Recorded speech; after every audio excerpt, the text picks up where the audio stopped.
미가서 1장 2절 말씀. 대적하는 증인이 되신 주. 대적하는 증인이 되신 주. 미가서 1장 2절 말씀 같이 읽습니다. 너희 모든 백성들아 들을지어다. 오 땅과 그 안에 있는 모든 것들아 귀를 기울일지어다. 주 하나님과 자신의 거룩한 전에서 나오시는 주께서 너희를 대적하는 증인이 되시로다. 습니다. 역사적 사건을 이제 예언적 사건으로, 역사적 사건을 가지고 예언적 사건으로 이렇게 하는 장면이 소선지서 이 구조가 그렇습니다. 오늘은 대적하는 증인이 되신 주. 주님께서 누굴 대적하시냐면 이스라엘과 유다를 대적하신다는 겁니다. 이스라엘과 유다를 대적하시는 주입니다. 잠깐 기도합시다.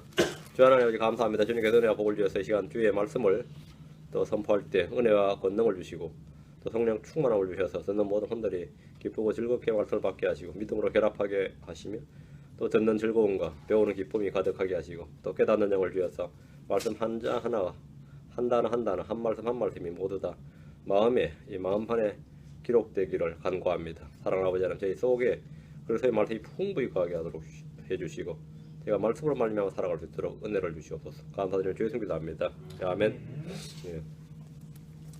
대언자 미가는 그 이름이 누가 주와 같으니까 했죠. 미가서 7장 18절에 나온 대로 누가 주와 같으니까 라는 뜻으로 예루살렘에서 남서쪽 25마일로 떨어진 모레셋 지역의 사람입니다. 그는 요담 왕, 유다의 요담, 아하스, 히스기야 통치 때 대언자로 사역을 했고 유다의 이사야, 아모스와 동시대 인물이고 이스라엘의 호세와 같은 시대의 인물입니다. 요담의 통치 때 아시리아가 강해졌습니다. 아하스가 왕이 오를 때 시리아와 이스라엘은 유다를 압박해서 아시리아와 대적하는 동맹을 맺자고 했습니다. 대언자 미가는 히스기야 때에 유다의 멸망에 대해서 대언을 했습니다.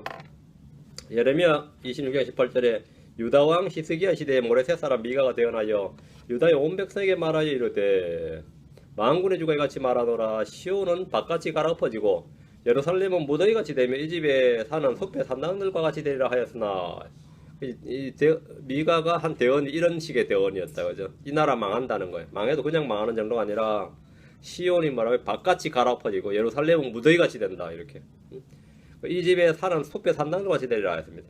히스기야는 대언자 미가의 이런 이 대언을 듣고 이 개혁 정책에 성공을 했고 하나님의 사랑을 받았습니다. 당시 유다는 급격한 사회적 변혁기였습니다.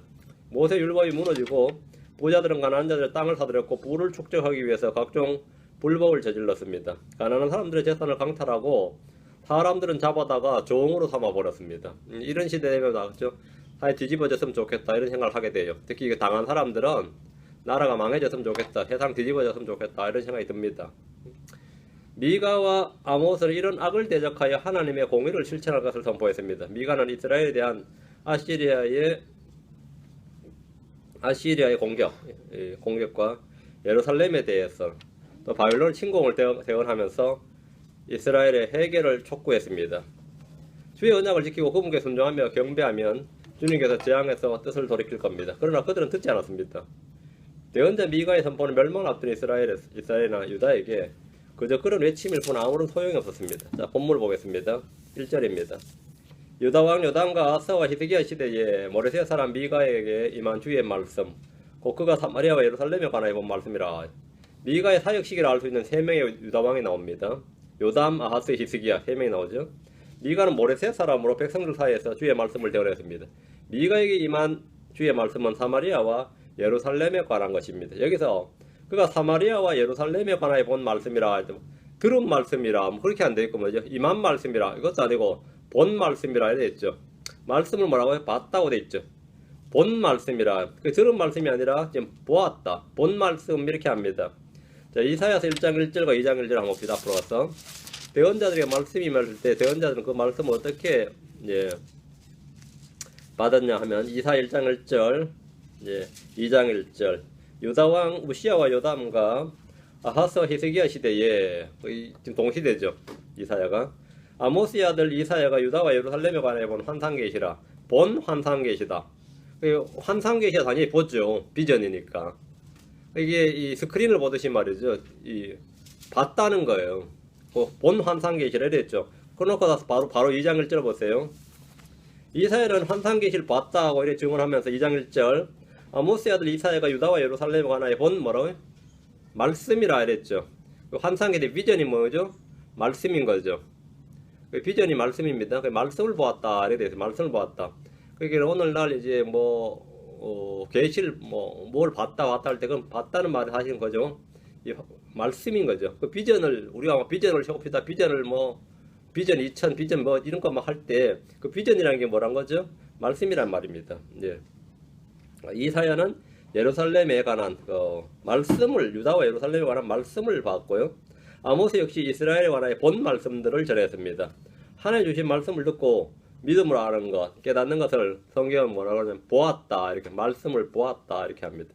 다윗은 예수 그리스도에 관해 말할 때 내가 항상 내 얼굴 앞에 계신 주를 미리 보았나니 이렇게 했습니다. 보았나니 말씀을 봤다. 내 앞에 계신 주를 보았나니 주님께서 아브라함에 대해서 내가 너희 아버지 아브라함은 나의 날을 보기를 기뻐하다가 그 날을 보고 즐거워하였느니라. 보고 즐거워하였느니라. 아브라함이 봤다. 뭘 봤다는 거죠?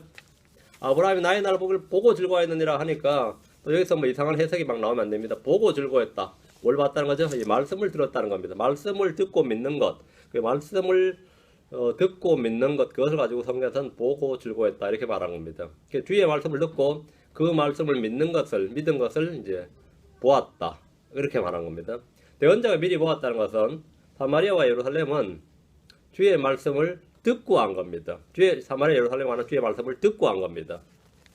주의 말씀을 듣고 믿는 이들은 앞으로 일어날 일들을 환히 보게 됩니다.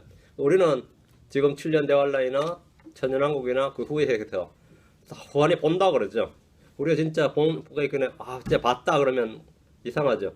말씀을 듣고 믿고 알고 깨닫는 것, 이걸 성경에서 보았다 이렇게 말한 겁니다. 주의 말씀을 듣고 믿는 이들은 앞으로 일어날 일들을 환히 보게 됩니다. 우리 믿음을 통해서 지난 과거 역사를 보고 또한 미래 사건들을 봅니다. 자, 2절입니다. 너희 모든 백성들아 들을지어다. 오 땅과 그 안에 있는 모든 것들아 귀를 기울지어다. 주 하나님과 자신의 거룩한 전에서 나오는 주께서 너희를 대적하는 증인이 되시느니라. 증인이 되시려다. 미가에 대한 이스라엘과 유다를 대적하는 증인이었습니다. 자, 들을지어다, 귀를 기울지어다. 이 말은 대언자들이 주의 말씀 선포할 때 흔히 쓰는 이 화법이 이렇습니다. 대언자들의 화법이라고 합니다. 오늘 설교자들이 강단에서 이렇게 말씀을 선포해야 됩니다. 성도들은 주의 말씀을 들을 때 귀를 기울여야 됩니다. 미가는 주 하나님과 자신의 거룩한 전에서 나오시는 주께서 너희를 대적하시는 증인이 될 것임을 선포를 했는데, 주님께서 이스라엘을 지키시고 보호하시고 도우시는 것이 아니라 너희를 대적하시겠다. 그들을 대적하실 것이라고 합니다. 뭔가 좀 크게 잘못했죠. 성경을 아는 사람들이라면 주께서 너희를 대적하신다고 하면 곧바로 레위기 26장이 딱 떠올라야 됩니다. 레위기 26장의 사건들이 우리 땅에 발생한다는 겁니다. 주께서 너희를 대적하신다. 대언자 이렇게 선포했다면, 자, 그럼 우리 땅에 뭐라고요? 레위기 26장의 사건들이 발생한다. 주님이 행하실 일은 이미 성경에 미리 다 기록되어 있습니다. 주는 왜 그들을 대적하시고 또 하나님께서 그들을 대적하시면 이 땅에 무슨 일이 발생하는가 이 말이에요. 그들이 주의 법에 불순종하고 말씀을 버렸기 때문에 이런 일이 발생하는데, 주님은 그들을 대적하여 걷기 전에 먼저 그들의 말씀을 보내시고 여러 가지 경고의 사인을 보내십니다. 크고 작은 사건들을 통해서 죄를 깨닫게 하시고 불법에서 대해서 돌이키도록 하셨습니다. 그러나 회개를 거부하고 주의 말씀을 듣지 않을 때 주님은 그들을 대적하십니다. 레위기 26장 24절 28절. 레위기 26장 주께서 너희를 대적하신다. 자, 나도 너희를 대적하여 걸으며 너희 죄들로 인해 너희를 심지어 7배나 벌하리라. 레위기 26장 24절입니다. 나도 너희를 대적하여 걸으며, 주님께서 내가 너희를 대적하여 걷겠다. 너희 죄들로 인해 너희를 심지어 7배나 벌하리라. 주님이 그들을 대적하여 걸으시면 그들 가운데 역병이 돌고 원수들의 손에 넘겨집니다. 빵지팡이가 부러짐으로 먹을 것이 없게 됩니다. 그럼에도 불구하고 주의 말씀에 귀를 기울이지 않으면 주님은 그들을 대적하여 7배나 징계를 하십니다. 28절. 나도 경로 중에 너희를 대적하여 걸으며 너희 죄들로 인해 곧 내가 7배나 너희를 징계하리니 했습니다. 이번엔 강도가 훨씬 더 심합니다. 그들은 먹을 것이 없어서 자식들을 잡아먹을 정도가 된 겁니다. 백성들은 죽임을 당해서 그들이 섬기던 우상들 위에 던져지게 됩니다. 이스라엘과 유다의 도시들은 폐허가 되고 성소들은 황폐하게 됩니다. 남은 백성들은 원수들의 땅에 포로로 잡혀갑니다. 이게 주께서 너희를 대적하시나니 이런 말입니다. 주께서 너희를 대적하시나니 하면 이게 주상명사로 무슨 뜻인지 와닿지 않으면 안 돼요. 주께서 너희를 대적하시나니 하면 이런 일이 우리 땅에 우리에게 발생한다는 말입니다. 사무엘상 12장 15절 주께서 너를 대적하노라 나 주가 너를 대적하노라 이러면은 그건 두렵고 떨리는 말씀인 거죠. 사무엘상 12장 15절 주의 음성에 불순종하고 주의 명령을 거역하면 주께서 그들을 대적하십니다. 그러나 너희가 만일 주의 음성에 순종하지 않냐고 주의 명령을 거역하면 주의 손이 너희 조상들을 대적한 것 같이 너희를 대적하리라. 대적하리라. 이 대적한다는 것이 어떻게 한다는 거죠? 레위기 26장에 나오는 이 사건들이 너희들에게 발생한다는 말입니다. 다음 에스겔서 13장 8절 주님은 거짓 대언자들을 대적하십니다. 에스겔 13장 8절 그러므로 주 하나님이 이같이 말하노라 너희가 헛된 것들을 말하고 거짓을 보았은즉 보라 내가 너희를 대적하노라. 주 하나님이 말하노라 내가 너희를 대적하노라.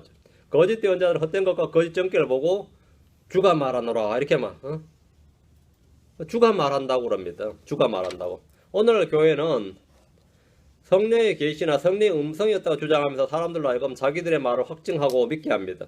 주님은 그들에게 이렇게 말씀하셨습니다. 13장 7절 너희가 이르기를 주가 그것을 말하노라 하되 나는 말하지 아니하였으니 사람들이 내가 주의 음성을 들었다고 막 주장하는데 주님께서 뭐라는 거죠?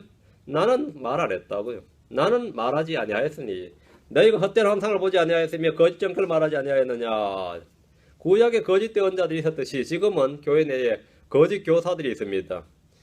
이 성령 체험했다는 사람들이 주로 이런 사람들이죠. 거짓 교사들이 있어요. 주님은 이들을 대적을 하십니다. 앞으로 와서 예레미야로 갑니다. 23장 30절 32절 예레미야 23장 30절 32절 주님이 대적하신다는 게 뭐냐.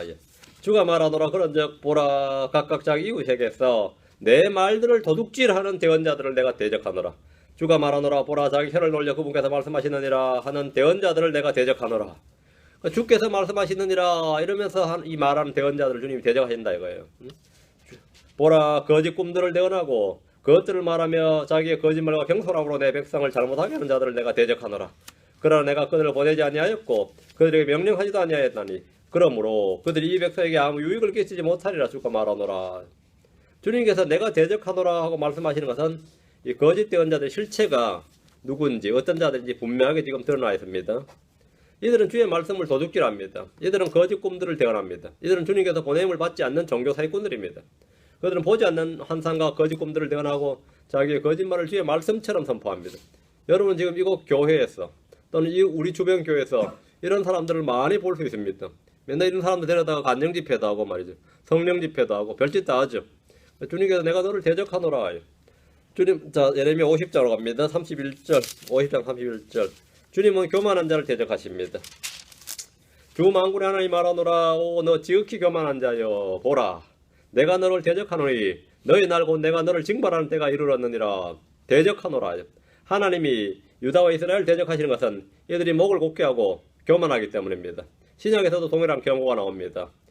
야고보 4장 6절에 그러나 그분께서 더 많은 은혜를 베푸시나니 그러므로 그분께서 이르시되 하나님은 교만한 자들을 대적하시나 교만한 자들을 물리시시나 리지스트입니다. 대적하시나 겸손한 자들의 은혜를 베푸시느니라 했습니다.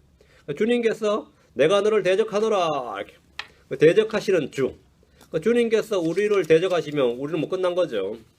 우리를 지키시고 보호하시고 보살펴 주시고 해도 우리 살기 어렵다고 막 징징대는데 주님이 나를 대적해버리면 뭐 내 인생 끝난 거예요. 누구를 대적하고 어떤 데 대적하느냐 이거죠. 내 마음이 교만하면 이거 위험합니다. 내가 주의 말씀 대신에 소위 말한 은사 체험이나 성령 체험에 따른 사람들의 말에 귀를 기울이면 주님은 대적하십니다. 심각한 겁니다. 주의 음성 순종하지 않고 말씀을 듣고 배운 대로 순종하지 않고 자기 뜻대로 행하는 사람들 다 주님이 대적하십니다. 주님께서 내가 너를 대적한다 하세요.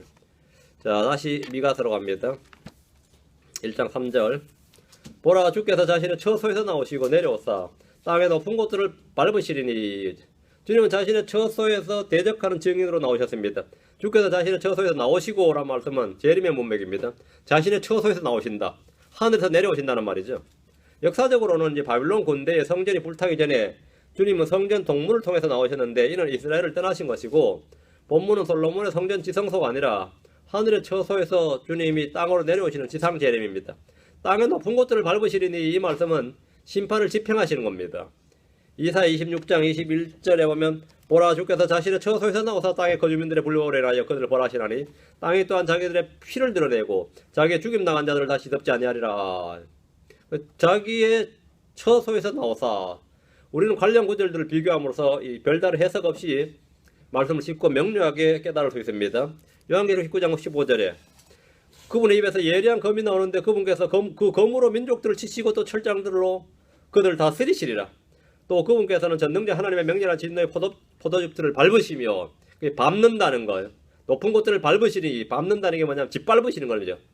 주님은 자신의 처소고 하늘에서 친히 내려오셔서 땅의 높은 곳들을 짓밟으신다 이거예요. 그 진노의 포도즙들을 밟으십니다. 이 말씀은 이 세상뿐 아니라 유대인들에게 해당되는 사실입니다. 유대인들은 우리 하나님의 백성인데 이런 말을 하면 안 된다는 겁니다. 대환란 때 하늘에서 흰말을 타고 내려오신 주님은 모든 용사들을 발 아래 밟으시고 어린 양과 전쟁하는 모든 군대를 짓밟으십니다. 그런데 역사적으로 바벨론 포로 사건을 이야기하고 예언적으로 로마의 침공에 적용하고 많은 것은 성경의 진리를 많이 가리는 겁니다. 이 본문은 대환란을 직접 보여주는 예언의 말씀입니다. 4절입니다.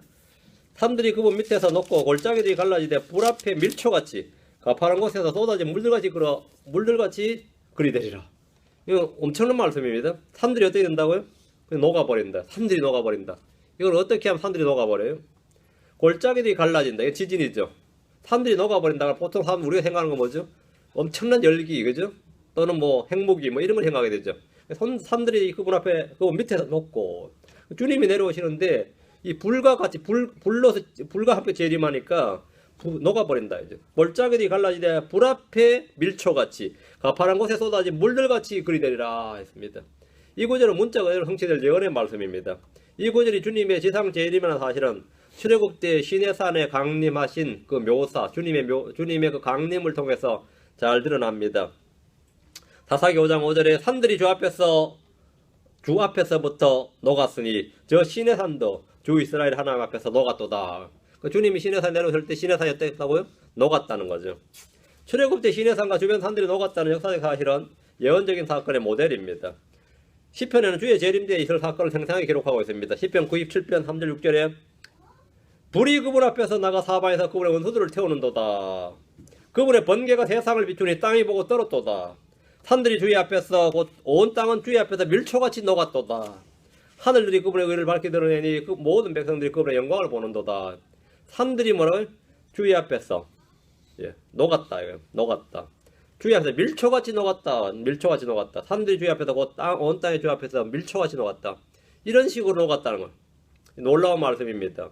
주님의 지상 재림 때는 하늘과 땅에서 놀라운 표적들이 가득히 나타나게 되고 누구나 그것을 볼 수 있습니다. 산들이 녹고 골짜기들이 갈라지는데 마치 불 앞에 밀초같이 가파른 곳에서 쏟아지는 물들같이 녹고 갈라집니다.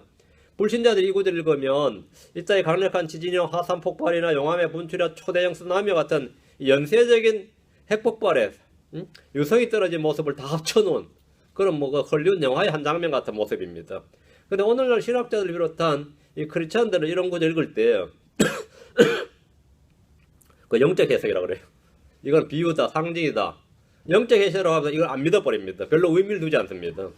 미가서 1장 3절 4절 이런 거 읽을 때 그건 그냥 문학적인 표현이지 실제 문산이 이렇게 되겠냐 이렇게 생각하는 거죠. 그래서 별로 의미를 안 두는데 우리는 지금 불신의 시대를 살고 있습니다. 우리 크리스천들이 지금 교회 내에서 불신의 시대, 불신의 이 크리스천들 사이에서 우리가 신앙생활을 하고 있는 겁니다. 불신의 크리스천들 사이에서 마치 갈렙과 여호수아가 불신의 이스라엘 백성들 사이에서 40년간 함께 동행했던 것처럼 말이죠. 우리는 불신의 크리스천들 사이에서 함께 지금 소위 같은 크리스천이라고 그러면서 교회 생활을 하고 있는 거예요. 참 괴롭죠. 괴롭고 힘들죠. 성경을 안 믿어요. 크리스천이라고 하는데 성경에 이렇게 기록되어 있다면 성경은 그 뜻이 아니라고. 그 뜻이 아니면 무슨 뜻이죠? 산이 녹는다 그러면 산이 녹는 거지. 그건 그런 뜻이 아니다 이거예요. 성경 말씀 읽고도 안 믿어버리니까요. 할 말 없어지는 거죠. 자, 5절입니다. 우리 읽는 그대로 믿어야 됩니다. 이것은 다 야곱의 범법으로 인하며 이스라엘의 집의 죄들로 인함이라. 야곱의 범법이 무엇이냐? 사마리아가 아니냐? 유다의 산당들이 무엇이냐? 예루살렘이 아니냐? 여기서 야곱은 지금 이스라엘입니다. 그리고 유다는 이제 남왕국 유다고 위에서 야곱은 북왕국을 말하죠. 그 북왕국, 남왕국, 남북왕국 나누어졌을 때 이 표현한 방법입니다. 이 땅에 야곱의 고난이 왜 있는 것이냐 이 말이죠. 야곱의 고난이 왜 있는 것이냐? 우리 주님께서 큰 환란, 소위 말하는 대환란이라고 말씀하시고 환란이 왜 있는 것이냐는 겁니다. 왜 주어진 겁니까? 주님은 마지막 때 이 땅에 있을 일들을 말씀하시기를 마태복음 24장 21절에 그때 큰 환란이 있으리니, 우리가 말한 대환란입니다. 그때 큰 환란이 있으리니 세상이 시작된 이래로 이때까지 그런 환란이 없었고 이후에도 없으리라. 이후에도, 이전에도 없었고 구약이 없었다 이거죠. 이후에도 없으리라 이거죠. 큰 환란은 요한계시록에 생생하게 기록되어 있습니다. 이 말씀들은 비유나 상징이 아니라 실제 이 땅에서 문자적으로 일어날 사건들을 기록한 예언의 말씀들입니다. 주님은 야곱의 고난과 대환란은 다 야곱의 범법으로 인하며 이스라엘 집의 죄들로 인하며라고 말씀하십니다. 주님은 율법에 기록된 대로 그들의 죄에 따라 심판하시고 기록된 대로 징계하시는 분입니다. 야곱의 범법이 무엇이냐? 사마리아다. 야곱은 이스라엘을 말이죠. 북왕국 이스라엘을 말합니다. 사마리아는 이스라엘의 수도입니다. 사마리아란 게 뭐냐면 산 이름이에요. 마치 한국식으로 하면 백두산 하면 백두, 지리산, 뭐 태백산 하면 있죠. 그 태백산이 있고 태백시가 있죠. 마찬가지로 백두가 있고 백두대간이라 그러죠. 이와 같은 거예요. 사마리아는 오므리 왕조가 이 사마리아 산을 사서 거기다가 도시를, 북왕국의 수도를 만들었습니다. 그리고 아하 왕조가, 오므리 왕조죠. 오므리 왕조가 이 사마리아 북왕국의 중심으로 이제 사마리아 산을 사서 거기다가 왕궁도 짓고 북왕국 이스라엘의 수도를 삼았습니다. 그걸 사마리아라고 합니다. 그 사마리아는 산이면서 시티가 된 거죠. 수도가 되고, 예루살렘도 마찬가지 남왕국이죠. 예루살렘도 높은 산이고 당시에 시티죠, 도시죠. 자, 지금 여기서 보면 그 야곱의 범법이 무엇이냐 그러면 사마리아다 했죠. 사마리아. 남북왕국이 분열된 후로 이제 북왕국을 지칭하는 말이 이스라엘 하면 남왕국은 유다라 그래요. 북왕국을 사마리아 그러면 남왕국 뭐라 그러냐면 예루살렘이라 그러고, 북왕국을 에브라임 하면 10개 지파 중에서 에브라임이 뜸지파예요. 남왕국은 유다와 베냐민이니까 유다 지파. 에브라임, 유다 이렇게. 에브라임 하면 북왕국, 유다 하면 남왕국 이렇게 됩니다. 남북왕국을 지칭할 때 이제 대표적인 것이 북왕국을 나타내는 국호가 이스라엘이고 수도가 사마리아고 지파로 하면 에브라임입니다. 남왕국을 지칭하는 말은 유다와 예루살렘입니다. 사마리아는 북왕국 이스라엘 수도이면서 왕들이 산당들을 세운 우상 숭배의 중심지입니다. 아시리아는 사마리아를 아주 쉽게 점령을 했고 그들을 포로로 사로잡아 버렸습니다. 유다는 이 사건을 보면서 회개하지 않았습니다. 오히려 아시리아는 당해도 싸다, 참 아시리아 때 당해도 싸다, 뭐 이런 식이었어요. 아시리아 왕 사네립은 곧바로 유다를 공격했지만 당시 유다에는 히스기야라는 믿음의 왕이, 아주 걸출한 믿음의 왕이 주께 간구하고 전적으로 신뢰함으로써 주의 천사가 아시리아 군대를 전멸시킴으로 영광스러운 승리를 주었습니다. 그래서 북왕국 망하고 남왕국 때 안 망한 거죠. 그러나 유다는 여전히 산당들을 두고 우상 숭배에 젖어 있었습니다. 주님은 유다의 산당들이 무엇이냐? 예루살렘이 아니냐 했는데, 예루살렘의 성전은 단지 높은 곳에 있는 건물에 지나지 않았습니다. 마을이 성전이지 사람들이 성전으로 가지 않고 예루살렘에 세우는 산당들로 가서 희생물을 드렸다는 겁니다. 성경은 유다의 위대한 왕을 언급할 때에도 언제나 산당들은 제거하지 아니하였더라 이 말씀이 기록되어 있습니다. 아사는 산당들을 제거하지 않았습니다. 여호사밧 역시 자기 아버지 아사의 모든 길로 걷고 주의 눈에 올바른 것을 행하였지만 그럼에도 불구하고 산당들은 제거하지 아니하였으니 이랬습니다. 여호아스 역시 제사장 여호야다의 교훈을 받아 정치할 때 산당들을 제거하지 않았습니다. 덕분에 백성들은 여전히 산당들에서 희생물을 드리며 분향을 했습니다. 유일하게 산당들을 제거한 왕이 하나 있었는데 그 사람이 요시야 왕입니다. 그러나 요시야를 마지막으로 유다는 언제나 산당들, 이방신들의 제단들이 곳곳에 있었습니다. 이스라엘은 사마리아에서 죄를 짓고 유다는 예루살렘에서 죄를 지었다는 겁니다. 그게 지금 5절 말씀입니다. 6절, 그러므로 내게 사마리아를 들의 돌무더기 같게 하고, 그러므로 내가 사마리아를 들의 돌무더기 같게 하고 포도원을 세울 동산 같게 하며 또 그것의 돌들을 골짜기에 쏟아붓고 그것의 기초들을 드러내리라. 사마리아는 천연의 산지입니다. 사마리아는 산 이름에서 나온 도시 이름입니다. 그런 사마리아가 들의 돌무더기 같게 하신다는 겁니다. 엄청나게 험준하고 이 천의 요새와 같은 산인데 이 사마리아가 이제 성지순례 한번 가자 해서 가보니까 산은 고사하고 뭐더라고요? 돌무더기더라 이거죠. 이게 뭐냐 이게 언제 저렇게 됐어? 저렇게 됐다 이거. 산이 녹아나서 그 돌무더기가 됐다 이거죠. 그리고 포도원을 세울 동산 같게 되고 있죠. 그러니까 이게 밭처럼 평평해져도 플레인이란 말이죠. 전엔 산이었는데 뭐라고요? 이제는 여기도 이게 밭이네요. 돌무더기 조금 있고, 포도원을 세워도 되겠다. 포도원을 세울 뭐라고요? 동산 같게 하며 또 그것의 돌들을 골짜기에 쏟아부고 그것의 기초들을 드러내리라. 그게 뭐 사마리아란 그 거대한 산이 어딨냐 이거죠. 뭐 지리산 갔는데 지리산은 없고 뭐가 있다는 거죠. 돌무더기에다가 뭐 평지더라 이거죠. 강원도 산이 얼마나 많아요. 그 가보니까 뭐 산은 안 보이고 돌무더기더라. 확 나온 말이죠. 웅장한 산이라고 해서 가봤더니만 돌무더기고 포도원을 세울 동산 같더라 이거죠. 지금 이 이야기예요. 사마리아가 대체 어떻게 된 거죠? 사마리아가 대체 어떻게 됐기 이런 거죠. 거대한 산이 말이에요. 마치 들에 있는 돌무더기처럼 되면서 이 산은 완전히 녹아서 무너져 내린 겁니다. 만약 거대한 화산 폭발이나 지진으로 지형이 변화되어서 지금까지 보이던 사마리아 산이 더 이상 없고 그 산에 있던 도시 자체가 사라져 버렸다고 한번 생각해 보십시오. 사마리아는 더 이상 산이 아니라 들의 돌무더기처럼 보이고 그곳은 포도원을 세울 동산 같게 되었다는 겁니다. AD 67년에서 70년경에 유다와의 전쟁, 로마와 유다 전쟁을 할 때 로마 군인들이 사마리아 돌들을 골짜기에 쏟아부었습니다. 오늘날 성지순례를 가는 사람들이 사마리아로 가면 쉽게 확인을 할 수 있습니다. 이런 역사적 사건들은 모두 예언적 사건들의 모형입니다. 대환란 때 주의 오심으로 인해 산들은 불 앞에 밀초처럼 녹아나고 이 모든 일은 하나님이 하시는 일이다. 산이 그냥 평지가 되어버린다는 겁니다. 7절입니다. 그것의 모든 생긴 형상들이 두들겨 맞아 산산조각나며 그것의 모든 품삯이 불타겠고 또 그것의 모든 우상들을 내가 황폐하게 하리니 이는 그녀가 창녀의 품삯으로 그것을 모았기 때문이라. 그런즉 그것들이 창녀의 품삯으로 되돌아가리라. 사마리아 산당들과 제단들 우상들은 모두 두들겨 맞아서 산산조각납니다. 그것의 모든 품삯이 불타겠고라는 이 말은 우상 숭배를 창녀나 음행에 빗대어서 하신 말씀입니다. 창녀짓을 한 그들의 우상 숭배 행위는 죄로 변해버린다는 겁니다. 우리가 이 땅에서 행한 모든 육신의 행위들, 헛된 열심들, 믿음과 사랑에 행한 모든 일들이 저 하늘에서는 다 불타 없어질 겁니다. 사마리아의 새긴 형상들이 두들겨 맞아서 산산조각나고 그것에 품삯이 불타듯이 우리가 행한 일에 따라서 심판을 받을 때 나무와 집과 건초로 드러난 모든 것이 다 불타 없어질 겁니다. 사랑으로 행하지 않는 모든 일은 nothing, 아무것도 아닌 것이 되고 말 겁니다. 믿음으로 행하지 않는 모든 것은 죄로 드러날 겁니다. 주님은 그것의 모든 우상을 내가 황폐하게 하리니라고 하셨습니다. 창조주 하나님은 심판자 하나님이십니다. 만드시는 분께서는 또는 부수시는 분입니다. 세우시는 분은 또한 멸하시는 하나님입니다. 주 하나님은 친히 자신을 질투하시는 하나님이심을 분명히 밝히고 있습니다. 출애굽기 20장으로 갑니다. 출애굽기 20장 5절, 34장 14절. 우리는 이 주님의 성품을 정확히 알아야 됩니다. 출애굽기 20장 5절. 그것들에게 절하지 말고 그것들을 섬기지 말라. 나하고 주 내 하나님은 질투하는 하나님이니라.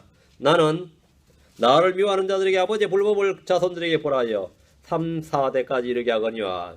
주님은 자기 백성이 아닌 다른 신들을, 자기 백성이 다른 신들을 섬기고 따를 때, 우상들을 섬길 때, 만몬을 섬길 때 질투하시고 벌하신다는 겁니다. 뒤로 34장 14절. 너는 다른 신에게 경배하지 말라. 저는 질투라는 이름을 가진 질투하는 하나님이니라. 질투하는 하나님이니라. 사마리아 사람들이 그들의 모든 새긴 형상들로 인해서 주의 질투를 불러일으켰습니다.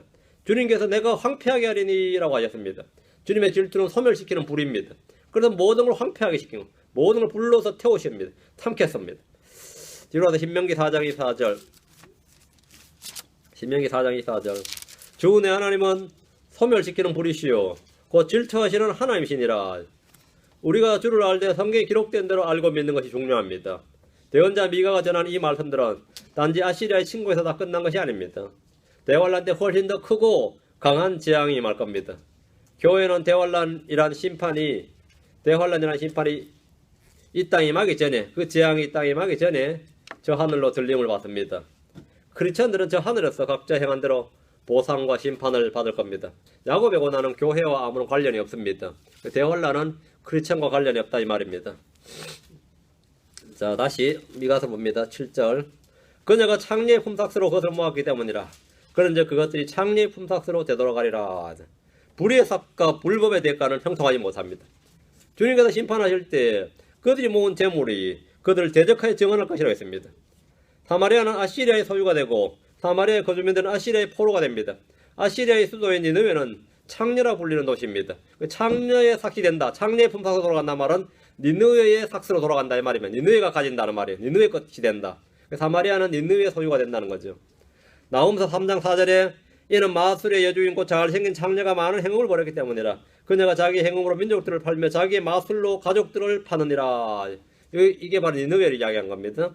창녀의 품삯으로 돌아간다는 말은 그들의 모든 소유가 창녀인 니느웨의 것이 된다 이 말입니다. 이 창녀 니느웨가 이제 그 다음 세대에서는 바빌론이 되고 계시록에서는 뭐가 되냐면 큰 음녀, 큰 도시 바빌론이 됩니다. 그 계시록에서는 창녀, 음녀가 나오죠. 큰 도시. 예. 계시록에서는 큰 음녀가 이제 음녀를 이제 큰 도시 바빌론이라죠. 행음하는 여자, 큰 도시 바빌론이라 하겠습니다. 대환란 때는 모든 소유가 다 큰 도시 바빌론의 것이 된다 이 말입니다. 창녀의 품삯으로 되돌아가라. 우상 숭배자들은 모두 다 자신들이 자기 인생이 자기 게 아니에요. 그게 전부 다 큰 도시 바빌론의 것이 된다 이거죠. 품삯이 그리 돌아간다. 자, 8절입니다. 그러므로 내가 통곡하며 울부짖고 벌거벗은 채 벗은 몸으로 다니며 용들같이 통곡하고 올빼미들같이 애곡하리라.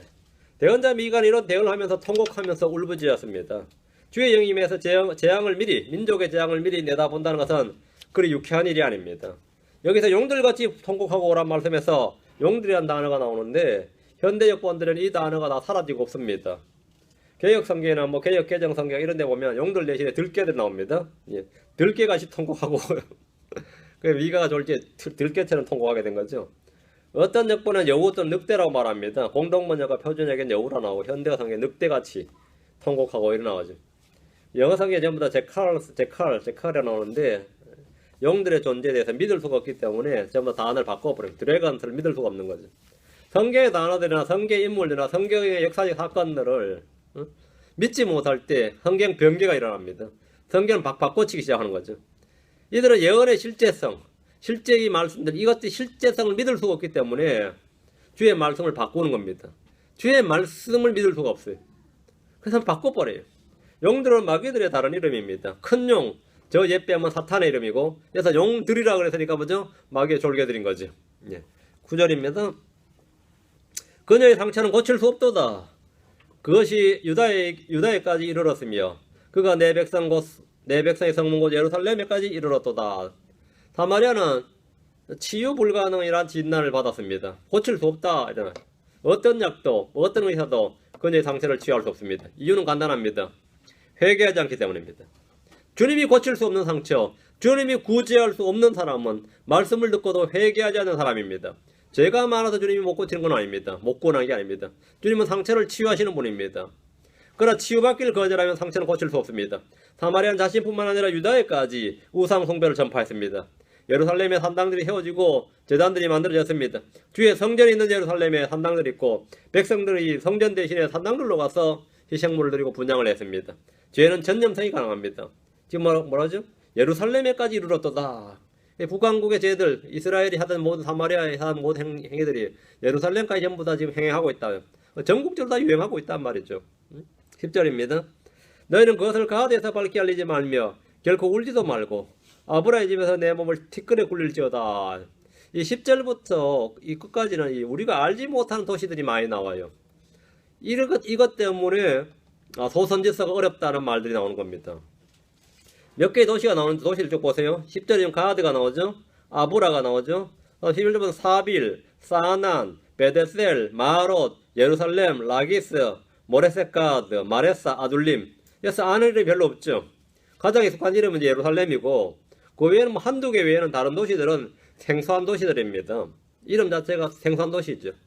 현재 우리가 고대 이집트의 도시 지명이 익숙하지 않는 것, 뭐 이상한 건 아니죠. 마찬가지로 우리가 고대 이스라엘의 도시들, 뭐 고대 유다의 도시들에서 도시 지명에 대해서 익숙하지 않는 것은 이상한 일이 아닙니다. 뭐 다 모르는 게 오히려 정상이지. 우리가 성경 읽다가 이건 어딘지 모르겠다 그러면 뭐 별로 이상한 일은 아니에요. 자주 나오는 도시들이 아닐 때는 이 도시가 어딘지 알 수가 없습니다. 이럴 때는 우리 이제 성경 사전이나 고고학의 자료나 학자들 의존하게 되는데 여기서 대부분 이제 문제가 터져요. 학자들은 학자라는 기본 직업이 말이죠. 학자라는 것은 기본 직업이 뭐 하는 사람인가 하면 뭐 하는 사람이죠? 자기의 주장을 진리처럼 말하는 사람이에요. 이 학자라는 기본 직업이 그래요. 학자라는 사람들이란 것은 뭐 하는 사람들인가 그러면 사실 기록을 하는 게 아니라 자기의 견해를 사실처럼 주장하는 사람들, 그게 학자입니다. 그걸로 평생 먹고 사는 사람들이에요. 자기의 주장을 뭐라고요? 사실처럼 또는 진리처럼 설득할 수 있는 사람, 그런 논증을 제시할 수 있는 사람, 그럼 위대한 학자란 말을 듣는 겁니다. 진리인지 아닌지는 몰라 아무도 알 수 없어요. 근데 그 시대에 그걸 인정받으면 이제 그게 통하다가 다음 시대에 그 사람 걸 뒤엎고 뭐죠? 하면 뭐죠? 더 위대한 학자란 말 들어요. 그 전까지 다 뭐가 된 거죠? 다 헛소리였던 거죠. 응? 그리고 나중에 또 다음 세대가 아니면 다른 사람이 나타나서 그 헛소리였다고, 그 오류가 많은 거였다고 하면서 또 뭐 보강을 하든지 뭐 새로운 이론을 나타내면 그 전까지 믿었던 건 다 뭐죠? 다 헛소리가 된 거죠. 1년 이런 식으로 여기에 우리가 평생을 이제 공부해가지고 하는 겁니다. 그리고 사람들은 그 시대에 그 사람들의 말을 그냥 따르는 거죠. 그 성경도 마찬가지. 우리가 모르면 학자들 의존하는데 학자들이라는 사람이 진리를 아는 건 아니에요. 진리에 관해서 뭐라고? 자기 주장을 하는 사람인데 목소리가 더 큰 사람이란 뜻이에요. 목소리가 더 크고 이 사람 말을 하면 남들이 날 욕을 못한다, 이 정도는 돼야 학자라는 말을 듣는 거죠. 우리는 학자들 그래서 신뢰를 안 하는 겁니다. 예. 지금 가드 사람이란 이제 가드란 도시예요. 가드란 도심에도 이 주석을 보면 다 틀립니다. 이 가드란 도시에 대해서 다 틀려요. 학자들마다 견해가 다 다른데 누가 더 뭐랍니까? 파워가 더 세냐에 따라서 주장을 사실처럼 말할 수 있는 사람들. 우리 같은 사람은 무슨 주장을 해도 사실처럼 말이 안 돼요. 주장을 사실처럼 말할 수 있는 사람들, 그게 학자입니다. 이런 점에서 소선지서가 너무 어렵다는 말이 널리 퍼지게 됩니다. 그냥 본문에 충실하게 읽고 그대로 이해하면 됩니다. 미간의 유다의 도시들이 순식간에 다 점령되는 걸 미리 봤습니다. 전쟁이 터졌는데 생각을 지금 우리도 이해하기 쉬워요. 6.25 전쟁이 터졌을 때 한번 생각해보세요. 부산까지, 소위 말하는 낙동강 전선까지 삽시간에 그냥 날아갔어요. 그렇죠? 근데 그 도시들 이름 쫙 적으면 외국인이 봤을 때 말이죠, 그 하나도 모르는 도시죠. 근데 우리는 알 수 있는 건 뭐죠? 엄청나게 빨리 망했구나, 이건 알 수 있죠. 그래서 그냥 뭐 쓸고 지나갔구나, 이 정도는 알 수 있죠. 임진왜란 때 부산에 딱 도착한 왜군이 문경세제까지 오는데 보름도 안 걸렸어요. 문경세제만 넘으면 충주고 바로 서울이야.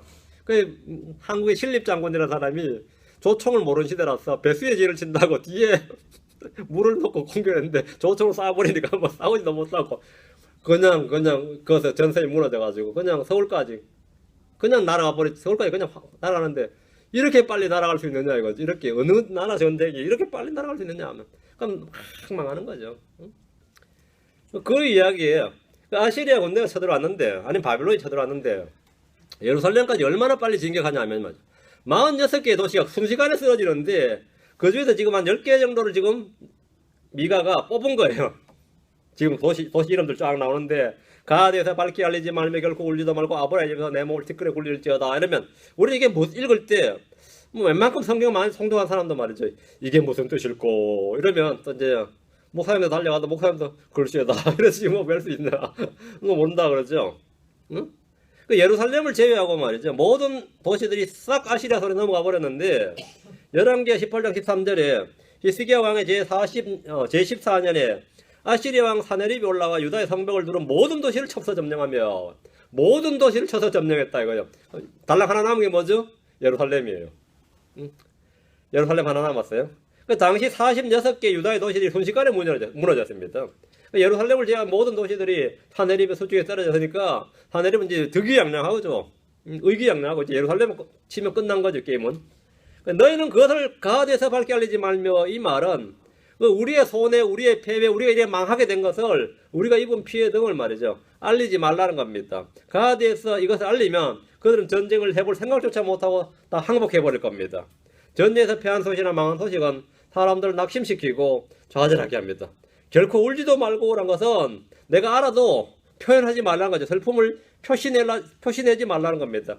예루살렘의 주변 도시들 또는 예루살렘 안에 있는 도시들은 주의 도우심을 힘입어야 됩니다. 가드에서는 전혀 티를 내지 않고 대신에 가드에서 티를 내지 않는 대신 어떻게 하는 거죠? 아브라에 가서 막 울어라 이거죠. 몸에 티끌을 굴리며 회개하라는 몸을 티끌에 굴리며 회개하라는 겁니다. 야, 다 망했다. 이제 우리 끝났다.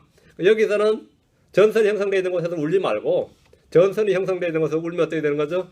다 낙담해. 우리 항복하자 그러죠. 뭐 히스기야 왕한테 뛰어가서 항복하자 소리 할 겁니다. 여기서는 울지도 말고 뭐라고 알리지도 말고 어디 가서 아브라의 집에서 내 몸을 티끌이고 거기 가서 막 울면서 통곡하면서 말이죠, 회개하고 주여 도우소서 하라 이 말이에요. 이게 지금 10절 말씀입니다. 말씀 자체는 어렵지 않죠. 별거 아닙니다. 자, 11절 너 사빌의 거주민아 내가 내 수치를 벌거벗겨 드러내었으니 너희는 사라질지어다. 사은안의 거주민은 베데스엘이 애곡하는 가운데 나오지 못하였으니 그가 너희에게서 자기의 살 곳을 받으리라. 여기서 도시가 또 몇 개 나오네. 사빌, 다음에 사난, 다음에 뭐죠? 하나 더 나오는데 베데스엘 나오죠. 베데스엘은 들어본 도시를 세고 나머지 도시는 뭐 금시초문입니다. 지금 뭐 이거는. 그러니까 사빌의 거주민은 자기 수치를 벌거벗겨 드러냈기 때문에 사라지리라 했으니까 벌거벗음은 언제나 성경에서 음행과 연관되어 있습니다. 육신의 음행이든 영적 음행이든 모두 다 벌거벗음입니다. 하나님은 우리에게 벌거벗음을 가리라고 하시죠. 벌거벗음을 가릴 수 있는 옷을 주십니다. 그게 의의 옷입니다. 고린도서 5장 3절에 우리가 옷 입고 있으면 벌거벗은 채 드러나지 아니하리라. 우리 모두 예수 그리스도로 옷 입고 있고 빛의 갑옷을 입고 있습니다. 주님은 라오디게아 교회에게 또 흰옷을 사서 입어 벌거벗은 수치를 드러내지 말라 했습니다. 사빌은 우상 숭배를 통해서 죄악이 컸던 것이기 때문에 주님은 그들을 아시리아의 침입에 그대로 두셨고 그 도시는 사라지고 맙니다. 도시 자체가 이제 사라지고 망해버리고 없어지는 거죠. 사은안의 거주민은 베데스엘이 침략을 받을 때 슬퍼하며 애곡하는 가운데서 나오지 못했기 때문에 그들은 보호를 받습니다. 애곡하는 자는 긍휼을 입습니다.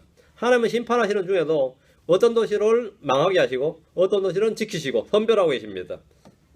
사은안의 거주민은 베데스엘이 망할 때 애곡하며 회개했습니다. 주님은 그가 너희에게 자기의 설 곳을 받으리라 이렇게 말합니다. 고난 중에도 고난에 휩쓸리지 않고 심판을 받는 중에도 의롭게 살 수 있습니다. 대환란 때에도 구원받는 사람이 있습니다. 우리가 아무리 힘든 시기에 살아도 의를 따라 행할 수 있습니다. 주님이 뭐라고요? 예, 보호하신다. 12절입니다. 마롯의 거주민이 염려하며 복을 기다렸으나 재앙이 주로부터 내려와 예루살렘 성문에 이르렀도다. 마롯의 거주민이 염려하며 복을 기다렸으나 마롯의 거주민들은 이 전쟁에서 자기 도시까지 화가 미치지 않기를 바랐습니다. 자기 도시까지. 그들의 뜻대로 되지는 않았지만 하여튼 자기 도시까지는 그 군대가 이쪽으로 피해가든지 아니 이전에서 전쟁 끝이 나든지 염려하며 복을 기다렸으나 이 말은 적진이 자기 도시까지 들어오지 못하고 전쟁이 끝나거나 승리하길 바란 겁니다. 그러나 재앙이 주로부터 내려와서 예루살렘 성문에 이르렀습니다. 많은 나라들이 2차 세계대전 때 염려하며 복을 기다렸으나 전쟁에 참아 휩쓸렸습니다. 설마 여기까지 우리까지 뭐 전쟁에 끼어들까 싶었는데 뭐 전쟁이 갑자기 온 세계로 흩어지면서 퍼져나가는데 전쟁에 참아 시달리지 않은 나라들이 없었죠. 그래서 염려하면서 복을 기다렸으나 말이에요. 재앙이 주로부터 내려와. 마롯이라는 도시도 설마 여기까지 어떻게 되겠냐. 그런데 마롯까지 치고 예루살렘 앞까지 왔으니까 마롯의 거주민들 낙담하는 거죠. 염려하며 복을 기다렸지만 안 된 겁니다. 마롯의 거주민들 역시 그랬습니다. 재앙이 주로부터 내려와 이 말씀대로 이것은 주의 심판이었습니다. 13절 오 라기스의 거주민아 너는 빠른 짐승에게 병거를 멜지어다. 빠른 짐승에게 병거를 멜지어다. 뭐죠? 도망치라는 말이죠. 빠른 짐승에게 병거 매면 빨리 도망을 치든지 아니면 뭐 전쟁 준비하든지 둘 중 하나죠. 라기스는 시온의 딸에게 죄의 시작이 되나니 이스라엘의 범법들이 내 안에서 발견되었느니라. 그래서 라기스의 거주민아 너는 빠른 짐승에게 병거를 멜지어다. 이 말씀은 그들이 가장 먼저 전쟁을 접하게 된다는 겁니다. 어느 나라나 적경지역은 전쟁 때 가장 신속하게 대비되어야 됩니다. 라기스는 유다의 사마리아의 죄를 수입하고 전파한 관문과 같은 역할을 한 도시입니다. 라기스는 북왕국과 경계도시가 아니라 블레셋과 접경도시입니다. 블레셋과 접경도시인데 이 블레셋의 문화, 종교를 수입해서 이 북왕국에 전파하고 또 그것이 남왕국 유다에 전파한 관문과 같은 도시예요. 유다에 들어온 이교도의 우상 숭배는 다 이곳을 통과해서 들어왔습니다. 일본 종교가 다 어디를 통과해서 들어오죠? 부산을 통과해서 들어오죠. 그와 같고 서부의 모든 건 샌프란시스코 아니면 뭐죠? 여기 LA죠. LA 공항, 샌프란시스코 아니면 뭐 롱비치. 그 태평양 쪽에서 온 거 다 이쪽을 통해서 그 마귀들이 많은 도시라 그러죠. 동부 마찬가지, 대서양 그쪽 마찬가지고 어느 때나 이 접경 지역이 문제죠. 이 라기스도 그런 곳이었습니다. 전쟁이 터졌을 때 제일 불리하죠. 제일 먼저 전쟁에 참화에 시달리게 되고. 근데 이 도시가 지금 성경에 따르면 시온의 딸에게 죄의 시작이 되나니 이스라엘의 범법들이 내 안에서 발견되었느니라. 이스라엘의 모든 우상 숭배는 다 여기서 나온 것들입니다. 여기가 관문이었다 이거죠. 이곳을 거쳐서 이스라엘로 유다로 흘러들었다는 겁니다. 14절 그러므로 내가 모레셋 가드에게 예물을 주리니 악십의 집들이 이스라엘의 왕들에게 거짓말이 되리라. 라기스의 거주민은 모레셋 가드에게 예물을 줬다. 이 말은 우리를 좀 도와달라는 거예요. 군사 원조를 요청한 겁니다. 안전은 주께로부터 오는 겁니다. 얘들은 빠른 짐승에게 병거를 메고 모레셋 가드에게 예물을 줘도 아무 소용이 없습니다. 악십의 집들은 이스라엘 왕에게 거짓말이 되리라 하는데 이는 도움을 줄 것처럼 말하지만 실제로는 실속만 챙기고 아무런 도움을 주지 못하기 때문입니다. 당시 모든 도시는 다 아시리아의 편에 섰지 아무도 이스라엘 편에 서지 않았습니다. 이스라엘이 누구에게도 도움을 구해도 그건 다 소용이 없습니다. 도움은 주께로부터 옵니다. 뇌물 바쳐도 소용없어요. 다 사기를 당합니다. 15절입니다. 오 마레사의 거주민아 그리할지라도 내가 상속자를 내게로 데려오리니 그가 이스라엘의 영광인 아둘람에 이르리라. 역사적으로 이스라엘 상속자는 아시리아의 사네립입니다. 이게 뭔 말이냐면 이스라엘은 하나님께서 그 가나안 땅은 이스라엘의 상속을 준 땅이에요. 그 이스라엘 상속자죠. 근데 지금 이 상속땅이 누구한테 간 거죠? 사네립에게 하나님 주셨단 말이죠. 유다는 누구한테 줬죠? 바벨론에게 줬단 말이죠. 그 상속자를 내가 내게로 데려오려니 이 말이에요. 우리가 상속자인데 나 말고 다른 상속자가 데려오면 어떻게 되는 거죠? 나는 상속을 박탈당하는 거죠. 지금 그 이야기입니다. 유다의 상속자는 바빌론의 느부갓네살이었습니다. 이스라엘의 상속자는 아시리아의 사네립이었습니다. 하나님이 주신 땅을 하나님의 백성이 잃어버린 채 이방의 왕들이 그 땅을 소유하고 상속자가 되었습니다. 이방인의 때는 120년이나 200년으로 끝나는 것이 아닙니다. 이방인의 때는 7년 대환란이 끝날 때까지 계속 지속됩니다. 지금도 이스라엘은 예루살렘을 탈환하지 못했습니다. 대환란 때 적그리스도는 예루살렘을 차지하고 그 도시는 이방인들이 장악합니다. 주님께서 데려오신 상속자는 바로 사네립과 느부갓네살이었고 훗날은 로마 제국을 거쳐서 짐승의 왕국까지 그 짐승에까지 이어집니다. 이 구절을 예언대로 해석하면 하나님의 상속자이신 예수 그리스도를 내게 주겠다 이런 완전 뜻이 반대가 됩니다. 그럼에도 불구하고 했으니까 예수님은 약속의 상속자고 의의 상속자고 세상의 상속자시고 만물의 상속자십니다. 하나님께서 이스라엘에게 한 상속자를 일으키겠다. 한 상속자를 내게 데려오겠다 그러면 예수 그리스도를 일으키셔서 그가 이스라엘의 영광인 아둘람에 이른다는 겁니다. 이거 역사와 예언입니다. 이게 역사와 예언입니다. 아둘람은 다윗이 사울왕을 피해서 은신했던 곳이고 바벨론에 귀환한 유대인들이 거했던 도시고 유다 지파의 도시입니다. 여기에 온다 이거예요. 그럼 이거는 그러면 7년 대환란 끝날 때 적용하면 이것은 한 상속자는 예수님이 됩니다. 예언입니다. 이런 걸 이제 완전히 정반대로 해석된다 해서 이걸 이제 이중 적용이라 그럽니다. 다음 16절입니다. 너는 내 아름다운 자녀들로 인하여 내 머리털을 짧게 깎아 대머리가 되게 할지어다. 내 대머리를 독수리같이 크게 할지어다. 그들이 너를 떠나 포로가 되어갔느니라 했습니다. 북왕국은 아시리아의 포로가 되었고 유다는 바빌론의 포로가 되었습니다. 그들이 너를 떠나 포로가 되어갔느니라. 이 말씀은 이스라엘 역사에서 여러 차례 반복이 됩니다. 주의 징계와 심판으로 주님 주신 땅을 떠나야 했던 역사적 사건들은 성계의 진실성을 보여줍니다. 사마리아나 예루살렘은 이 일로 인해서 머리털을 짧게 깎아서 대머리가 되게 하고 대머리는 독수리같이 크게 해서 슬피우려야 됩니다. 주님께서 갈보리 언덕으로 가시면서 이렇게 말씀하셨습니다. 누가복음 23장 28절에 그러나 예수님께서 그들을 향해 소리치시며 이르시되 예루살렘의 딸들아 나를 위해 울지 말고 너희와 너희 자녀들을 위해 울라. 너희와 너희 자녀들을 위해 울라. 지금 이 세대에 닥친 재앙은 아무것도 아니다 이거죠. 너희 자녀들은 이거보다 훨씬 더 심한 재앙을 당한다 이거죠. 자기들의 죄와 굴복으로 인해서 하나님 주신 상속의 땅을 잃어버렸고 온 세상을 떠돌아야 하는 자녀들을 생각하면 울지 않을 수 없습니다. 자녀들에게 잃어버린 유산을 남겨주고 고통을 안겨주어야 하는 현실에 올라는 말입니다. 우리는 이런 경우가 있습니다. 우리 자신의 삶도 엄청나게 피폐하고 어려웠는데 더한 어려움을 남겨줘야 되는 거 말이죠. 그 이스라엘과 유다가 바로 그런 너희 자녀들로 인해서 너희 자녀들로 인하여 그들은 조상들의 죄로 인해서 뭡니까? 온 세상을 흩어져서 짓밟혔습니다. 우리는 저 하늘에서 울지 않도록 해야 됩니다. 저 하늘에도 눈물이 있습니다. 우리는 그리스도의 심판터에서 울게 될 겁니다. 주를 위해 한 일이 아무것도 없고 내가 한 일들이 아무것도 아닌 것으로 판명나고 다 불타버릴 때 우리는 울게 될 겁니다. 우리는 큰 흰 왕자 심판에서 다시 한번 울게 될 겁니다.